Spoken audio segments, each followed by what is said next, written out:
नमस्कार दोस्तों, स्वागत है आपका न्यू स्टडी में। कैसे हैं आप लोग? उम्मीद करता हूँ अच्छे से होंगे और घर पर होंगे और जो मेरे वीडियो के द्वारा आपको कुछ सीखने को, कुछ समझने को मिल रहा हो।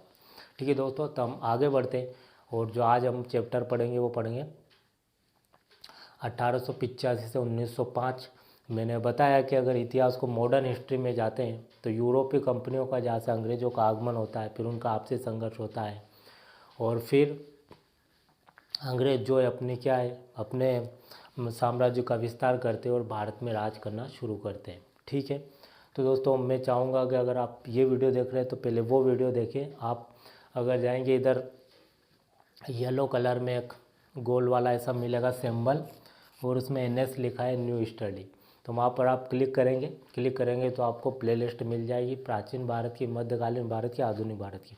तो मैं चाहूँगा पहले उनके वीडियो आप देखें, तो उससे आपको क्या होगा कि समझ में आने लगेगा कहानी, क्योंकि ये कहानी अंतिम दौर में पहुँच चुकी है। अगर हम कोई मूवी देखते हैं तो हमको शुरू से देखना पड़ती है, शुरू से हम देखते हैं तो हमको काफ़ी इंटरेस्ट वहाँ से आने लगता है, क्योंकि दोस्तों हम अंतिम दौर में पहुँच चुके हैं। तो दोस्तों मैं चाहूँगा पहले आप वो देखें और फिर ये देखें। तो देखिए दोस्तों, 1885 से राष्ट्रवाद का उदय होता है।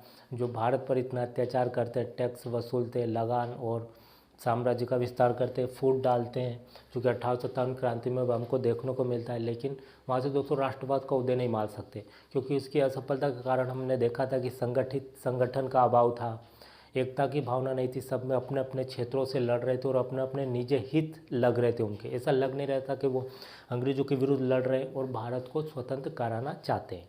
दोस्तों 1885 से इन सभी बातों से ऊर्जा मिलती है, ग्रसित होते हैं वो जो लोग रहते हैं, और यहाँ से क्या होता है कि एक राष्ट्रवाद की भावना का, चेतना का विकास होता है और 1885 से कांग्रेस की स्थापना होती है। ठीक है दोस्तों, तो यहाँ से हम देखेंगे तो ये जो चरण रहेगा, प्रथम चरण रहेगा, इसको प्रथम चरण बोल सकते हैं। ये रहता है 1885 से 1905। फिर द्वितीय चरण जो रहता है वो रहता है 1905 से 1917। कई कई बुकों में 1920 भी लिखा है दोस्तों। 19 ये तो पढ़ने के लिए दोस्तों पूरा फिक्स नहीं है कि कहाँ से कहाँ तक, ये तो पढ़ने के लिए बना दिए गए चैप्टर। फिर 1917 से 1947 गांधी युग। प्रथम चरण में दोस्तों नरम दल उदारवादी, फिर द्वितीय चरण गरम दल उग्रवादी और तृतीय चरण गांधी युग। दोस्तों बांटा इसलिए गया कि जब 1885 में जब कांग्रेस बनती है, ठीक है दोस्तों, तो उस समय दोस्तों नरम दल का दोस्तों काफ़ी वर्चस्व रहता है। नरम दल दोस्तों नाम से पता चल रहा है कि वो बिल्कुल सिस्टमेटिक तरीके से, ना कोई हिंसा करते हुए, बिल्कुल शांतिपूर्वक तरीके से अपनी मांगों को अंग्रेज सरकार तक पहुंचाएंगे। उसमें मोतीलाल नेहरू, ठीक है, रमेश चंद्र बनर्जी, सूर्यनाथ बनर्जी, गोपाल कृष्ण गोखले, फिरोज शाह मेहता, दादा भाई नेरोजी, ऐसे बहुत सारे व्यक्ति थे दोस्तों। और 1905 से हालांकि वहाँ से किसका पलड़ा भारी हो जाता है? उग्रवाद का, जो गरम फटाक से गरम हो जाते, दोस्तों नाम से पता चला है गरम हो जाते थे वो, फटाक से उनको गुस्सा आ जाता था वो, और वो अंग्रेजों सरकारी नीतियों को पूरी तरह से बहिष्कार करते थे, उनका पूरी तरह से विरोध करते थे। ठीक है, तो दोस्तों उनमें अगर देखें तो बालपाल लाल तो हमने ही देखा होगा, जो कि तीनों की तिकड़ी मानी जाती है। बाल गंगाधर तिलक, लाला लाजपत राय और विपिन चंद्र पाल, और एक कौन थे? अरविंद घोष। ये दोस्तों उग्रवादी नेता हैं। दोस्तों एक क्वेश्चन आ सकता है कि इनमें से बताइए कि कौन सा उग्रवादी नेता नहीं है, तो आपको उसमें से पता होना चाहिए कि कौन कौन से हैं। इन चारों को छोड़कर दोस्तों जितने भी आते हैं वो सब उदारवादी है, मतलब शांति से हिंसा नहीं करने वाले, और ये मतलब कि उग्रवादी है। ठीक, चार: बाल गंगाधर तिलक, लाला लाजपत राय, विपिन चंद्र पाल और अरविंद घोष। ठीक है, उसके बाद में दोस्तों यहाँ से 3 चरण मैंने आपको समझा दिए। प्रथम चरण उदारवादी का रहेगा, द्वितीय चरण उग्रवादी का रहेगा, तृतीय चरण गांधी युग का रहेगा। ठीक, तो आज तो इसमें दोस्तों हम वायसराय तो रहते हैं, वायसराय तो 1947 तक रहते हैं दोस्तों, लेकिन इसमें क्या देखें, हम कांग्रेस का भी देखेंगे और कुछ महत्वपूर्ण एक्टिविटी हुई उनको भी देखेंगे। तो दोस्तों हम जो देखेंगे यहाँ से 3 टॉपिक, 3 चैप्टर जो है दोस्तों उनको हम साथ में लेकर ही चलेंगे। ठीक है दोस्तों, कौन कौन से? एक तो वायसराय का कार्य हुआ कि उस समय वायसराय कौन हुआ करता था। ठीक है दोस्तों, वायसराय, क्योंकि वायसराय 1858 से वायसराय आने लगे थे, मैंने बताया आपको। फिर कांग्रेस की स्थापना, जो कि कांग्रेस की स्थापना होती है। और तीसरा अगर देखें तो क्या घटना और होती है, जो महत्वपूर्ण घटना होती है उसको भी देखें। तीनों चीज़ों को एक साथ देखेंगे। दोस्तों उस समय अगर देखें तो वायसराय डफरिन हुआ करता, लॉर्ड डफरिन, जो कि 1880 से 84 तक रिपन रहता है, और 84 से 88 तक अगर देखें तो लॉर्ड डफरिन था। डफरिन के समय क्या होता है दोस्तों, कांग्रेस की स्थापना होती है। देख इसके दोस्तों छोटी सी स्टोरी देखें। एक व्यक्ति था, अंग्रेज व्यक्ति, जो अंग्रेज सरकार में पहले काम कर चुका था आईएएस के पद पर, ठीक है। और वो क्या था कि रिटायर हो चुका था, उसका अंतिम समय चल रहा था, बुजुर्ग था। तो उसने सोचा कि क्यों ना कुछ ऐसी संस्था बनाई जाए जो भारतीय लोगों की जो समस्याएं क्या चाहते हैं वो उनकी मांगों को सबसे पूछ कर वार्ता मतलब सबसे पूछ कर योजना बनाकर उसको अंग्रेज सरकार तक पहुंचाया जाए। तो उसने पहले बुद्धिजीवियों से बात की और उन्होंने बोला, एक मीटिंग रखी। कहाँ पर, बम्बई में, यहाँ पर रखी। बम्बई से पहले दोस्तों पूना में रखी। पूना जो कि महाराष्ट्र का एक ज़िला है, पूना। दोस्तों उस समय पूना हुआ करता था, अब उसका नाम, वर्तमान नाम अब पुणे हो गया है। जैसे पहले बम्बई था, मुंबई हो गया, तो पहले पूना था, पुणे हो गया। तो उन्हें 1884 में बात की और कुछ बुद्धिजीवी जो पढ़े लिखे थे अच्छे, उनको बुलाया। तो दोस्तों वहाँ पर अगर देखें तो वहाँ महामारी फैल गई थी, मतलब कुछ बीमारी थी वो फैल गई थी पूना में। तो फिर ये मीटिंग जो थी वो कहाँ शिफ्ट कर ली, बम्बई में शिफ्ट कर ली। तो एक कॉलेज था, गोपाल दास तेजपाल संस्कृत कॉलेज।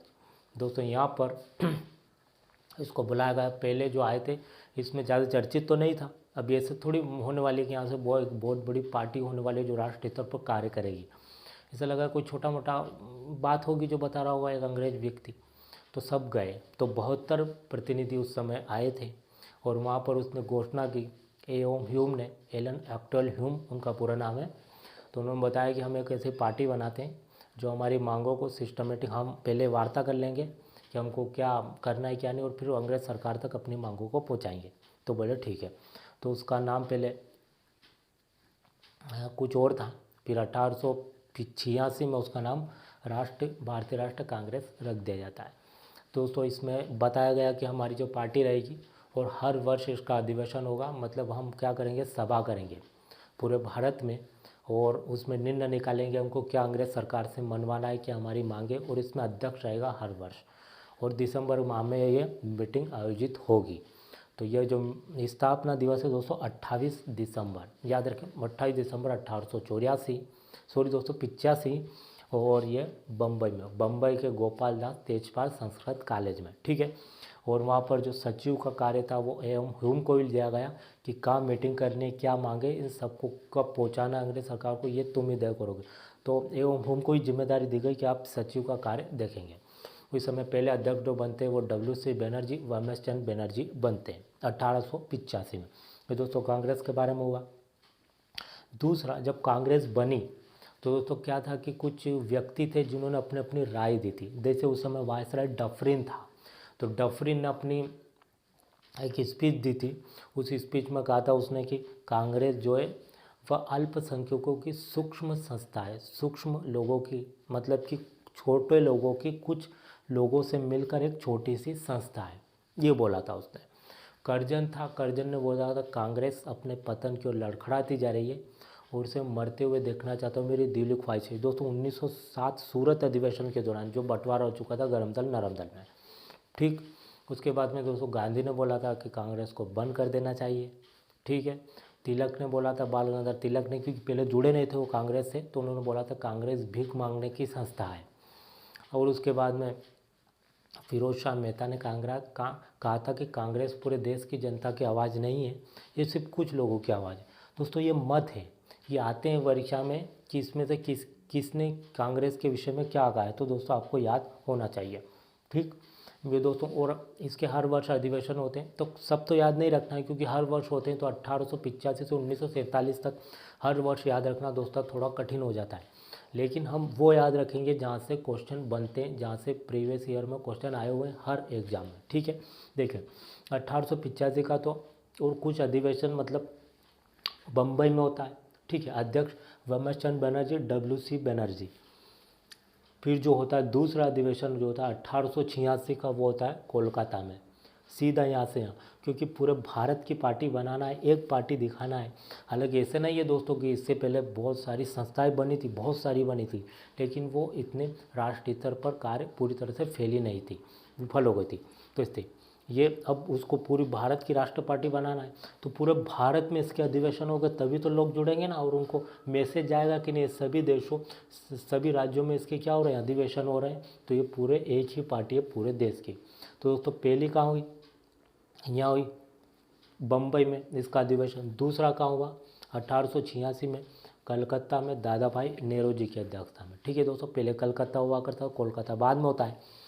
तो यहाँ पर इसको राष्ट्र पार्टी बनाया गया 1886 में, जो कि पार्टी बनाने के लिए काफ़ी मशक्क़त करनी पड़ी, क्योंकि जो इनकी राजधानी शिमला हुआ करती थी, क्योंकि अंग्रेज ठंडे प्रदेश से आए थे तो वो ज़्यादा गर्मी सहन नहीं कर पाते थे, तो गर्मी के दिनों में शिमला भी राजधानी थी, कलकत्ता भी थी और शिमला भी थी, तो गर्मी के दिनों में शिमला चले जाते थे। तो वहाँ पर फिर राष्ट्र पार्टी बनाने के लिए उसको काफ़ी मनवाया गया और फिर उसने हामी भरी। जो डफरिन था, वो लॉर्ड डफरिन, उसी के समय पार्टी बनती है। फिर तीसरा दो अधिवेशन होता है 1887 का, कहाँ पर होता है, मद्रास में। यहाँ पर मैंने बताया कि पूरे स्तर पर फैलाना है तो हर जगह इसके अधिवेशन हो गए। 1887 का अधिवेशन होता है बदरुद्दीन तैयब की अध्यक्षता में, पहले मुस्लिम रहते हैं, ठीक है, मद्रास में। बस इसका दोस्तों कहाँ अधिवेशन हुआ वो याद रखना है, कौन से सन में, और इसका अध्यक्ष कौन सा, 3 बातें और वहाँ की मुख्य बातें। तो दोस्तों बस दूसरे अधिवेशन में इसको राष्ट्र पार्टी का दर्जा दिया जाता है। तीसरा अधिवेशन होता है 1887 में मद्रास में बदरुद्दीन तैयब की अध्यक्षता में। फिर चौथा अधिवेशन होता है इलाहाबाद में, जो कि इलाहाबाद यहाँ पर आ जाता है यूपी में, जॉर्ज जूल की अध्यक्षता में, पहला अंग्रेज था। 1888 में चौथा अधिवेशन।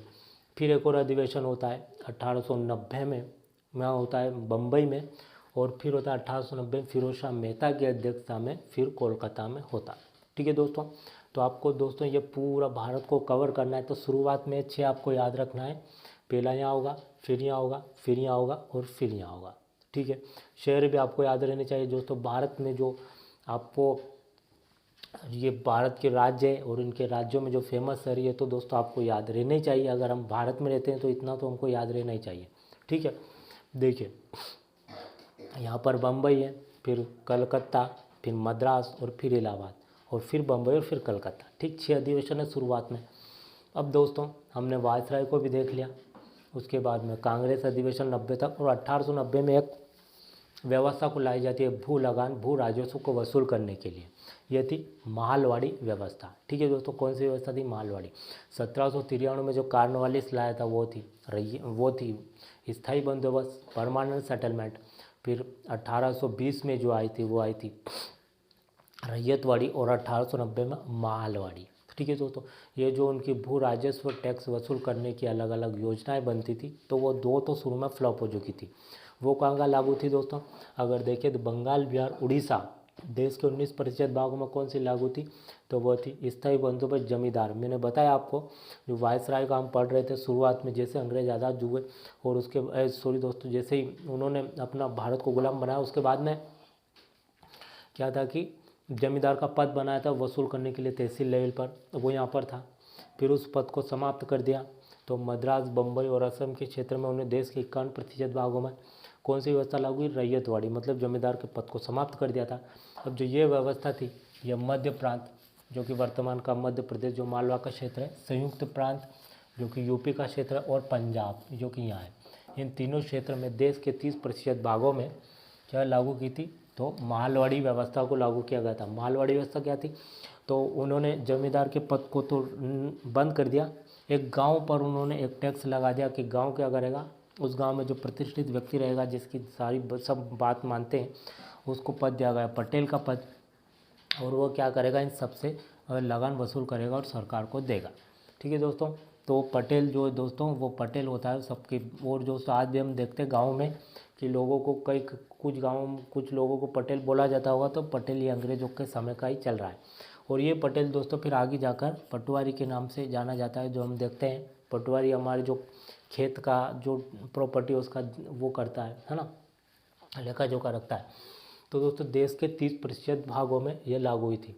ठीक है दोस्तों, ये जो कि मालवाड़ी ये आती है कि जो कि स्थायी बंदोबस्त है वो कितने प्रतिशत भागों में, 19% भागों में। कहाँ कहाँ, बंगाल, बिहार, उड़ीसा में, ठीक है।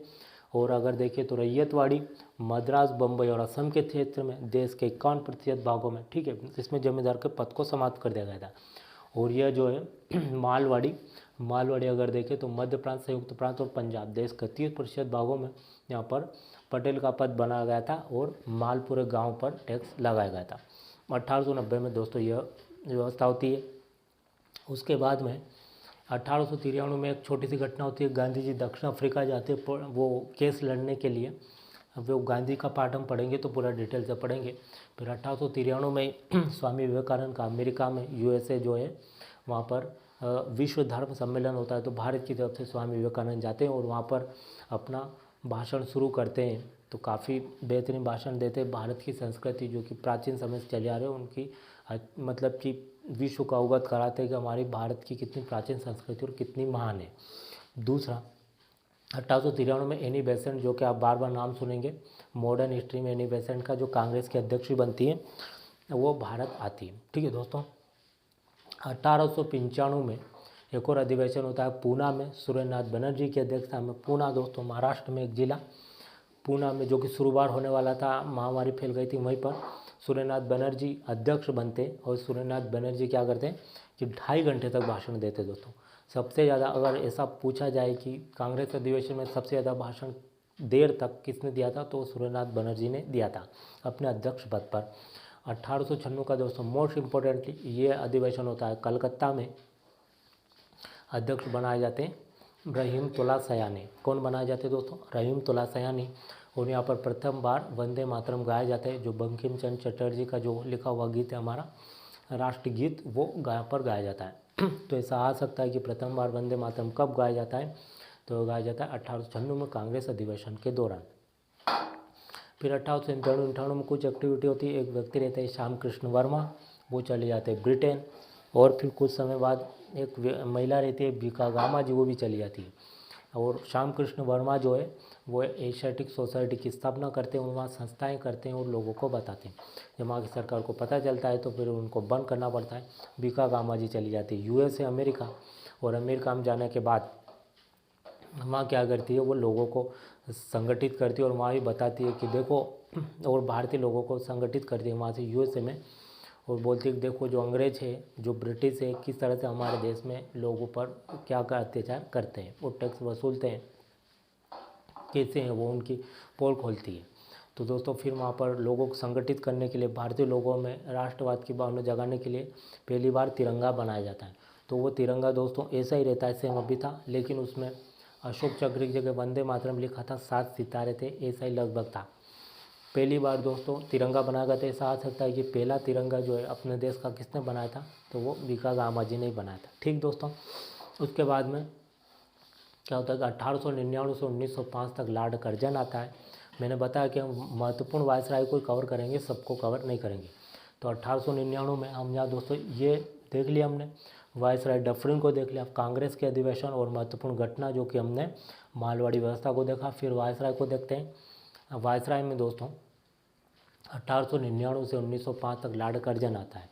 लॉर्ड कर्जन दोस्तों काफ़ी चर्चित था और काफ़ी कह सकते हैं कि अलोकप्रिय था। सबसे ज़्यादा घृणा इससे होती थी भारतीय जनता को, क्योंकि दरा भी मतलब कि काफ़ी दृढ़ हुआ करता था। इसके समय दोस्तों बंगाल का विभाजन होता है। इसके समय क्या क्या एक्टिविटी होती है, पुरातत्व विभाग की स्थापना होती है इसी के समय, पुलिस आयोग की स्थापना होती है, सिंचाई आयोग और विश्वविद्यालय आयोग की स्थापना होती है, ठीक है दोस्तों। बंगाल विभाजन सबसे महत्वपूर्ण रहता है, ठीक।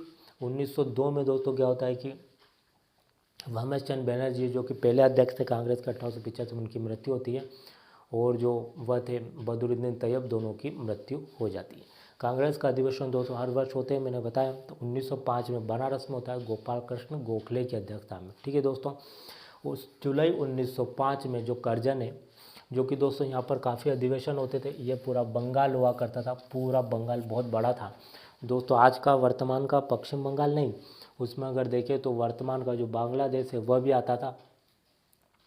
जो पश्चिम बंगाल जो अब आज वर्तमान में वो भी आता है, बिहार भी आता है, और बिहार से झारखंड अलग हुआ है। तो बिहार तो अंदर है ही, तो झारखंड भी रहेगा और उड़ीसा भी आता है। ये दोस्तों काफ़ी विशाल हुआ करता था बंगाल। तो दोस्तों काफ़ी विशाल था और इसकी राजधानी कोलकाता थी।